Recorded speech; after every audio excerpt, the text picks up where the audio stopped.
Hello, and welcome to Raw Tibicos Fizz Kitchen's new episode of our video library. Today's topic will be wild knowledge, or where do Raw Tibicos Fizz Kitchen's unusual and unique ideas come from? Food safety in the modern era has been defined as a scientist in a lab or two, giving animals an ingredient in large doses for a relatively short period of time. Humankind requires foods that enhance health over decades of use, which is a slightly different standard than the scientific one. The first requirement for an ingredient in our food is that I have reason to believe in its health-giving qualities over decades, and that begins with reading. As you can see from the photos of my personal library, this is extensive and wide-ranging. Many ideas come from history, even archaeology, economic and political histories, and reading about food practices across other cultures. However, even fiction has its place. Many books written in the late 19th and early 20th century remark on food choices and their effects, as the freedom of fiction allows writers to comment in ways that might be taken as criticism in some other form of writing. For example, one fiction book remarks on the magnificent physique of people from North America against those who grew up in Europe. In the early 21st century, we have the advantage of knowing what early North American diets were versus Europe, and how that changed over the century. And yes, in fact, some of that early 20th century American diet has gone into Raw Tibicos Fizz Kitchen's menus. Here's to building up North American physiques into being the envy of the world once again. After reading, I move on to practical work. We have here some images of my personal herbal library. I use this to experiment on myself, my horses, and sometimes my dogs, and I have learned that my animals have a tremendously useful instinct for what herbs are appropriate in what amounts and situations. The horses are actually more helpful. Dogs are a little too willing to eat everything, as those of you with dogs will know.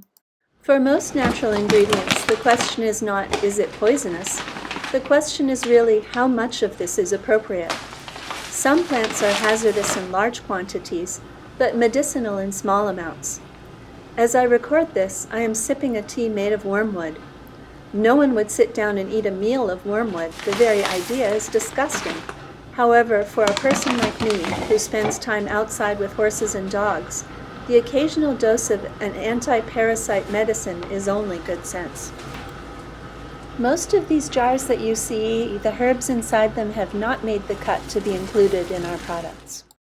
The next step is to test my ingredients in the real world, and this is where things get wild. My horses are the ones who taught me the importance of parasite control, and in fact, the horses have been a tremendous teacher for me of the natural world.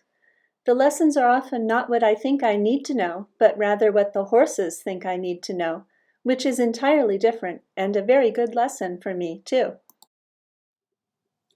One of the first lessons the horses had for me was almost 20 years ago now, when I planted a row of rhododendrons along the side of the pasture to give my neighbors a little privacy from the horse eyes staring in their windows. Rhododendrons seemed like a good choice. They are supposed to be poisonous, hence probably bitter, and they certainly don't look appealing to eat, at least from a human perspective. A few days later, I went back to water them, and there seemed to be less than I remembered. A week later, and there were almost none, and the horsebite marks could not be hidden no matter how I tried to confuse myself. The horses themselves looked sleek, energetic, and very pleased with themselves. It wasn't until we did their annual fecal worm check that I realized what had happened. Not a worm egg in any of the samples, not one. The horses had effectively chosen their own natural wormer from the choices available. Let's head out together and see what the horses have to contribute to today's discussion. In this pasture, we have an older mare, or more exactly, she is in the prime of her life, and a 3-year-old gelding, and it looks like the barn cat has some business to attend to. If there's a warning step or even a question about an ingredient at any step in these processes, then it does not make it into the final product. We want to be very sure that what we serve is safe. And, oh, the mare has stolen my necklace right off my neck. Look at her chewing on it. It's hanging out of her mouth. She isn't eating it, only chewing, and thankfully she's happy to let me take it back. My necklace will have to symbolize the back and forth process of watching the horses and their environment and what they eat. I don't want to put words into this horse's mouth, but I think the most reasonable interpretation, knowing her character, is that she doesn't like being in a video where she doesn't have the starring role.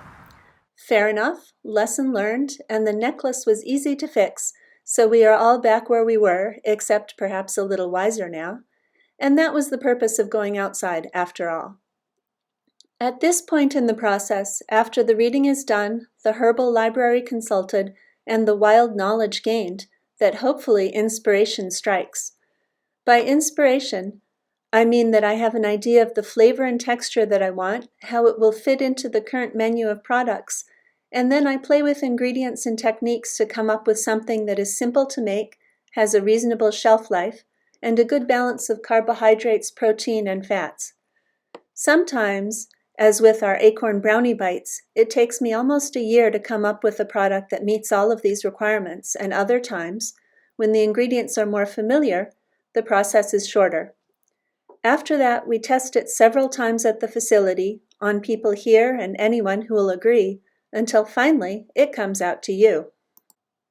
The chief strength of the human species is not tool use, it's our adaptability.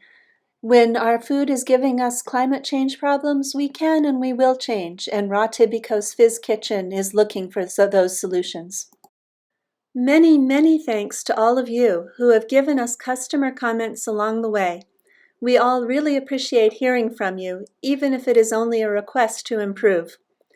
Of course, as I'm sure you have realized from this video, the comment we really want to hear is how Raw Tibicos Fizz Kitchen food has helped you to that magnificent physique that used to be the envy of the world. That is our goal for you.